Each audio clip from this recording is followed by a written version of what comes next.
nous allons dire ceci, le contexte de la rencontre d'aujourd'hui. Donc, nous sommes présents aujourd'hui afin de vous présenter le MJETCI, le mouvement des jeunes engagés pour Tidjane Thiam et la Côte d'Ivoire. Mais également pour vous expliquer pourquoi nous portons notre choix sur la personne du ministre Tidjane Thiam. C'est donc pour répondre à cette dernière session que nous allons traiter le thème à l'ordre du jour intitulé « Un homme, une nouvelle Côte d'Ivoire ». Point d'interrogation. En d'autres termes, quel homme pour les élections présidentielles de 2025 pour une paix et une cohésion sociale inclusive. Afin donc d'éclairer notre lanterne sur ce thème, nous allons faire appel à la magnanimité du brillantissime professeur Ya Komena Raphaël, dont je vous demande un applaudissement, s'il vous plaît. Merci. Enseignant-chercheur à l'université Félix Houphouët-Boigny de Cocody. Je rappelle par ailleurs qu'il est vice-président du mouvement Le Bélier. Monsieur le professeur, transition étant faite, si vous me le permettez, je vais vous passer la parole. Je voulais simplement vous dire que la Côte d'Ivoire se porte bien. Le pays se porte très bien. Et tout ce que vous entendez qui pourrait vous effrayer, je voulais simplement vous rassurer. N'ayez pas peur, le pays se porte très bien. Très bien parce que quand, on l'a toujours dit, quand le PDCI se porte bien, qui est notre parti, c'est que la Côte d'Ivoire se porte bien. Le PDCI se porte bien parce que tout le monde, à un moment donné, on a tous eu peur. Avec le départ brusque du président Henri Konan Bédié, qui a jeté un froid sur une partie de la population. Mais c'est un parti qui est tellement bien organisé que très vite, cette partie de cette période de l'histoire n'a pas été oubliée. Mais on a su respecter les tests de notre parti et mettre en place un président par intérim. Donc c'est dans ce grand contexte-là, dans l'objectif donc d'organiser le congrès extraordinaire le 16 décembre prochain. Donc nous sommes à la recherche, au niveau du PDCI-RDA, de celui qui va, après Félix Houphouët-Boigny, le fondateur du PDCI-RDA, après Henri Konan Bédié, son héritier, nous sommes à la recherche d'un autre héritier pour pouvoir donc conduire les rênes du PDCI-RDA à notre parti. Et dans la recherche donc de cet homme qui pourra succéder au charismatique Henri Konan Bédié, qui certainement sera également le candidat du PDCI-RDA aux élections présidentielles de 2025, que nous avons été abordés donc par nos jeunes frères pour nous prononcer sur un sujet très intéressant, un homme, une nouvelle Côte d'Ivoire. Je pourrais peut-être, comment dirais-je, reformuler, un homme, un nouveau parti politique, sinon un nouveau PDCI-RDA. Parce que c'est de ça qu'il s'agit. Quel homme il faut pour prendre les rênes du PDCI-RDA et permettre à ce parti de reprendre les rênes de la gouvernance de l'État de Côte d'Ivoire. Parce que c'est ça la question fondamentale. Ceux qui sont à l'extérieur peut-être ne comprendront pas trop pourquoi est-ce que je conduis ma réflexion en mettant au cœur de cette réflexion le PDCI-RDA. C'est tout simple. C'est tout simple. Parce que pendant plus de 40, environ 40 ans, le PDCI-RDA a dirigé la Côte d'Ivoire. Pendant cette période, oui, tout n'a pas été rose. Il y a eu des périodes difficiles. Mais il y avait surtout, ce qui m'a marqué, il y avait une cohésion sociale qui existait. Les Ivoiriens se parlaient, contrairement à beaucoup de choses qui sont dites. Et je pense que l'occasion sera bonne pour lever des points de voile si jamais des questions sont posées là-dessus. Les Ivoiriens se parlaient, que ce soit des Ivoiriens du sud, du nord, de l'est, de l'ouest. Tout le monde se promenait en Côte d'Ivoire. Moi, je suis du centre-ouest, du centre-est plutôt, je suis de la région de Lifou. Et mon épouse est du nord.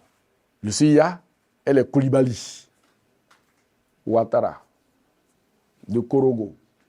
Donc, un natif baoulé pouvait se marier à un Sénoufo, ça ne crée aucun problème. Vous verrez en Côte d'Ivoire, le plus beau métissage qui puisse exister en Afrique. Parce que si vous trouvez une famille en Côte d'Ivoire qui est composée seulement d'une seule ethnie, ce n'est pas une famille ivoirienne. En Côte d'Ivoire, c'est un brassage culturel. Et ce brassage a eu lieu sous l'ère du PDCI-RDA. Et puis, vers les années 90, dans le cadre donc des difficultés dues à l'ajustement structurel, le pays a connu une véritable crise économique. Et les institutions de Bretton Woods nous ont imposé une nouvelle forme de gouvernance en introduisant dans notre système un Premier ministre. Et donc, à la recherche de ce Premier ministre, on nous a proposé, sinon proposé au président Félix Houphouët-Boigny, un monsieur qui s'appelle Alassane Ouattara, qu'on ne connaissait ni d'Adam ni d'Ève, et qui est arrivé en Côte d'Ivoire dans les années 89. Et puis en 90, il est devenu le Premier ministre. Et en 93, après le décès de Félix Houphouët-Boigny et l'arrivée d'Henri Konan Bédié, a décidé de créer un parti politique, bien entendu avec d'autres militants du PDCI-RDA, qu'on a appelé le RDR. C'est là que les problèmes de la Côte d'Ivoire vont commencer. Les véritables problèmes de la Côte d'Ivoire vont commencer à cette période-là. Parce que, étant une république, on ne fonde pas un parti politique sur l'ethnicité ni sur la religion. Malheureusement, le fondement de ce parti est né d'un seul fait. Les populations du nord de la Côte d'Ivoire sont brimées. Ils ne sont pas autorisés à gérer, à être dans l'armée, à être dans la gouvernance de l'État. Ce qui était totalement faux, puisque celui qui disait ça lui-même est natif du Nord, Alassane Ouattara. Le secrétaire général du PDCI à l'époque s'appelait Roland Doua-Fologo. Le chef d'état-major s'appelait Timité. Donc on ne pouvait pas nous dire qu'ils étaient exclus de la gouvernance. Mais ça a été le fondement de la création de ce parti. Et puis, dans sa quête donc, de conquérir le pouvoir d'État, c'est allié à un autre parti politique, qui est le Front populaire ivoirien, créé par M. Laurent Gbagbo. Donc les deux ensemble, 1995, vont nous faire connaître la première grande difficulté électorale avec le boycott actif. Les Ivoiriens vont faire l'expérimentation de la désobéissance aux normes, puisque toutes les élections qui ont eu lieu en Côte d'Ivoire avant cette date se faisaient, c'est vrai, avec quelques petits bruits, surtout en 90, mais en 1995, ça a été véritablement très dur parce que cette élection avait enregistré ses premiers morts. Et ses premiers déplacés, notamment ceux de Gagnoa. Bon, très vite, les choses sont rentrées dans l'ordre et le pays a tant bien que mal essayé de se remettre sur les rails. Jusqu'en 1999, on a enregistré notre premier coup d'État militaire.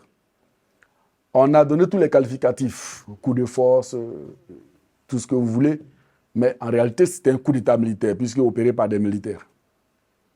Et donc, le pays va rentrer dans une autre phase de son histoire. Nous allons donc nous doter d'une nouvelle constitution et donc d'une nouvelle république, qui sera la deuxième république de la Côte d'Ivoire. Après donc cette deuxième république, je parle de l'histoire, de cette histoire depuis cette date, pour qu'on puisse mieux comprendre pourquoi il nous faut une nouvelle personne à la tête de la Côte d'Ivoire. Et donc, nous accédons à la deuxième république en octobre 2000.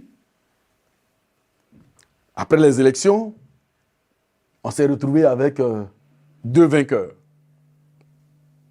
Guy Robert, qui s'est proclamé vainqueur, donc le chef de la junte qui s'est proclamé vainqueur, et le président de la CEI, qui a proclamé Laurent Gbagbo vainqueur. Comme le disait Alassane Ouattara, le pouvoir était dans les rues. Il fallait donc aller chercher ce pouvoir. Les différents camps se sont retrouvés dans les rues, se sont bagarrés, il y a eu plusieurs morts, avec plusieurs violations des droits de l'homme, notamment les femmes qui ont été violées à la Cité Rouge, une cité universitaire où moi-même je logeais à cette époque.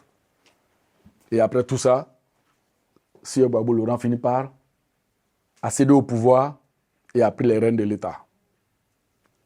Il a tenté donc de faire ce qu'on a appelé les premières situations de réconciliation nationale avec le Forum national de la réconciliation.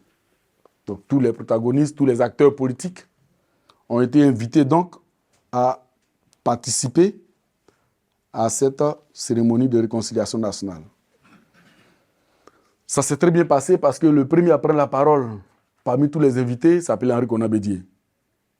Et après son discours, les autres hommes politiques, les autres acteurs politiques, que de venir poser leurs problèmes, sont venus répondre au discours d'Henri Konan Bédié.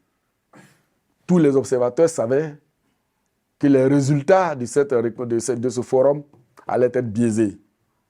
Parce que chacun des protagonistes, sinon chacun des grands acteurs politiques ivoiriens, devait venir se prononcer sur les questions qui étaient à la base de cette rupture brusque des relations conviviales qui existaient entre les Ivoiriens. Certains ont parlé des notions comme l'ivoirité. Moi, je ne sais pas ce que ça veut dire. Parce que considérer l'ivoirité, qui est un concept né d'éminents enseignants d'université, comme étant un concept purement culturel, un concept dans lequel l'Ivoirien, qu'il soit du nord, du sud, de l'est, de l'ouest ou du centre, pourrait se retrouver à travers notre système culinaire, à travers notre système vestimentaire, à travers nos danses, a été galvaudé pour en faire un concept politique dit d'exclusion d'une partie de la population. Bref, donc ce forum sera l'occasion de venir répondre au discours d'Henri Konan Bédié et les résultats, jusqu'à aujourd'hui, n'ont pas été connus parce que ça a été un échec. En 2002, nous allons assister à une autre situation difficile. Le 18 septembre 2002, avec les coups de tonnerre, une fois de plus, qui ont commencé à Djamé, s'est propagé à Cocody, jusqu'au petit matin, où on a appris le décès de plusieurs soldats ivoiriens, sinon l'assassinat de plusieurs soldats ivoiriens à Bouaké, à Abidjan, de grands leaders politiques, parmi lesquels on pourrait citer Bogadoudou, ainsi de suite, ainsi de suite. Et comme résultat final, une rébellion armée qui coupe le pays en deux. À partir de Mans, nous avons un mur donc, qui va séparer la Côte d'Ivoire de l'est à l'ouest. Donc les Ivoiriens qui sont, parce que généralement on dit les Ivoiriens du Nord, non, ce n'était pas les Ivoiriens du Nord, puisque ça commençait juste après Tébissou. Donc une partie des Ivoiriens était dans une zone sous contrôle des forces rebelles et une autre partie vers le sud sous contrôle donc des forces républicaines. Et nous allons tenter encore une fois de plus de nous réconcilier en venant en France ici, à l'INAS Makoussis, en allant en Afrique du Sud, en allant au Ghana. On a cherché un peu partout la paix, mais on ne retrouvait pas. Jusqu'à ce qu'on fasse appel à notre voisin le plus proche, le Burkina Faso, qui va nous aider à plus ou moins trouver un consensus autour d'un minimum acceptable et nous allons partir aux élections en 2010.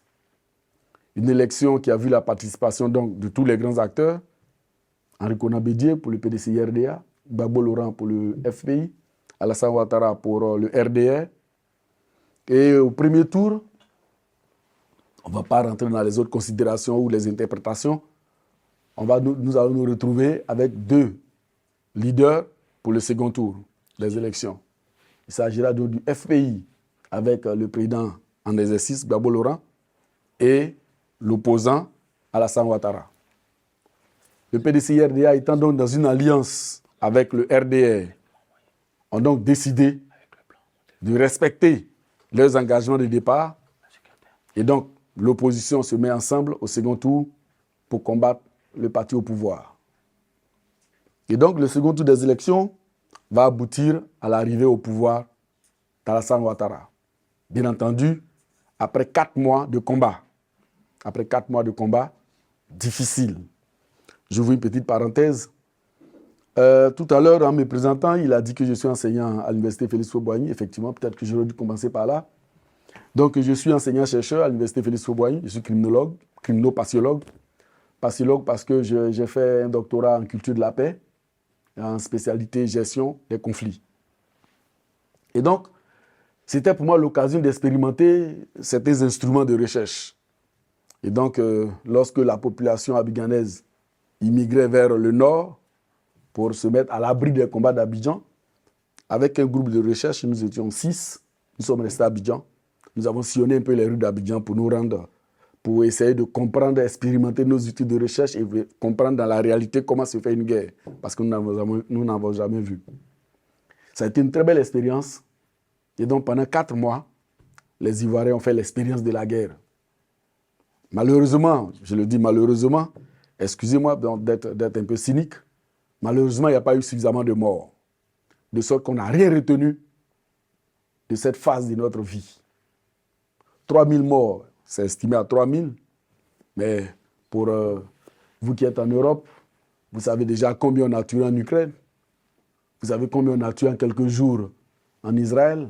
Donc 3000 morts, c'est vrai, c'est 3000 êtres humains qui sont morts. Mais les Ivoiriens avaient fui, ont perdu cette opportunité de comprendre que la guerre, je ne dirais pas n'est pas une bonne chose, mais pour ironiser, que la guerre était une bonne chose. Parce que ça permettait à l'homme de comprendre son côté animal. Parce qu'à Abidjan, pour la première fois, on voyait des Ivoiriens prendre des machettes pour trancher la tête d'autres Ivoiriens. C'est un peu fort, mais c'était comme ça. Il y avait des jeunes gens, juste à Cocody, non loin de... Vous connaissez bien Abidjan, non loin comment dirais-je, de l'équipe de Marie-Rose Guiraud. Donc un groupe de jeunes qui venaient se cacher là pour fumer le cannabis. Ils ont tous été égorgés avant le petit matin. On a retrouvé une dizaine de corps de jeunes gens égorgés. Bon, voilà. Donc voilà, ça nous a permis de vivre cette partie-là. Et puis avec les soutiens extérieurs, il y a un des camps qui a fini par maîtriser l'autre. Et Alassane Ouattara va arriver au pouvoir. On va passer à la 3e phase de la gestion de la Côte d'Ivoire. Donc la phase du PDCI-RDA, sinon à la 4e phase, la phase du PDCI-RDA est passée. La phase des militaires qui a duré environ 1 an est passée. La phase de Gbagbo Laurent qui a duré environ 10 ans passe. Et nous allons expérimenter une nouvelle forme de gouvernance, qui est la gouvernance d'Alassane Ouattara. Il a tenté tant bien que mal de faire ce qu'il peut pour relancer la Côte d'Ivoire. Oui, au plan économique, le pays a connu quand même une évolution. Aujourd'hui, au niveau des infrastructures, la Côte d'Ivoire a commencé à se doter d'infrastructures, notamment d'infrastructures routières. Mais pour celui qui connaît la Côte d'Ivoire, celui qui sait ce que c'est que la Côte d'Ivoire, on peut faire beaucoup mieux que ça. Parce qu'encore en 2023, nous avons encore des écoles primaires qui sont construites en paillotes.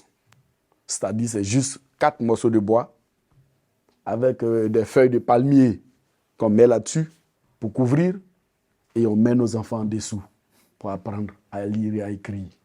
Or, en réalité, une salle de classe coûte moins de 6 millions de CFA. Donc, si on multiplie 6 millions de CFA par 1000, ça fait à peine 600 millions.